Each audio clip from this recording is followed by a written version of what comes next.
All right, hey everyone. Now, I'm still a little bit bothered by this topic after having some time to think about it, but I think you will be too, and I want to have a closer look at the tip tackle that was perpetuated on Shaun Davies in the USA Maori All Blacks game on Saturday. You saw that live on FloRugby, and it was an interesting game. But this tackle was not punished severely enough, and I think we need to talk about it a little bit. One thing about tip tackles is, after the 2007 World Cup, World Rugby decided to get really harsh on this. They made more specific definitions as to what a tip tackle was and why it was bad. And they talked about the fact that when you take a player and you tilt him or her past horizontal, they're now in a dangerous position. You have to return that person to at least horizontal and then take them down, or even just sort of let them go.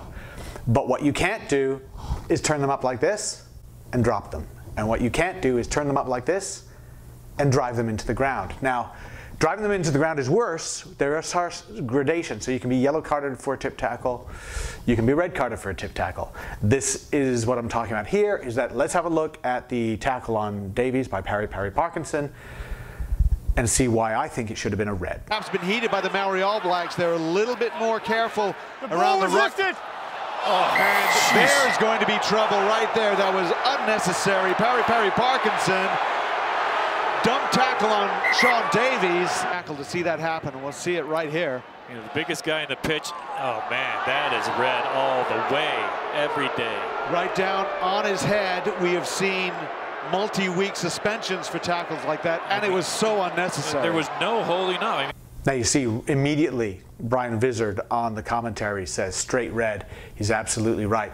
Pretty crazy stuff. Now, referee Carl Dixon does the right thing here as he stops everything. They get medical attention for Davies, who looks in really bad shape, and Dixon goes to the TMO. He talks to the assistant referee, said, let's have a look at this, let's see what happened.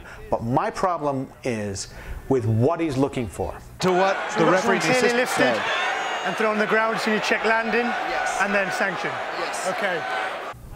He's looking for, among other things, how Davies landed. And he said, was it on his back or was it on his neck and head?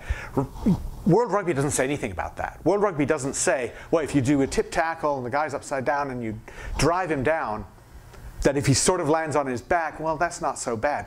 They don't say anything about that because that's kind of irrelevant. You put them in a dangerous position. Not only that, but Parkinson does more than just drive him into the ground. Watch it again. He drives him into the ground and lands on him, puts the full force of his very large body on Davies to drive him in. Now, the conclusion, let's have a look at the conclusion, is Davies landed on his back, so it's a yellow card, not a red. This is ridiculous. There's just, it's indefensible to say that. You look at the recording once more.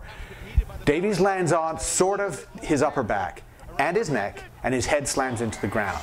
You've now created a situation where a player gets a concussion. Aren't we supposed to guard against concussions? Aren't we supposed to be like safe?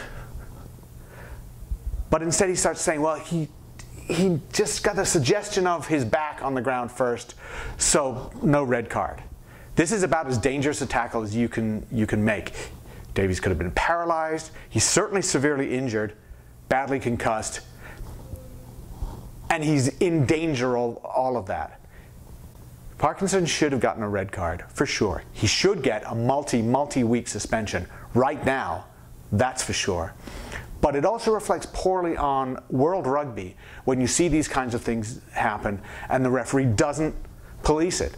Referee Dixon was more concerned with back chat in that game than he was in policing dangerous tackles. And even though he did penalize this one, even though he did issue a yellow card, it wasn't enough. Because you see a player take another player upside down, drive him purposefully into the ground head first, and then come right down, fall on him. How can that be anything other than a red?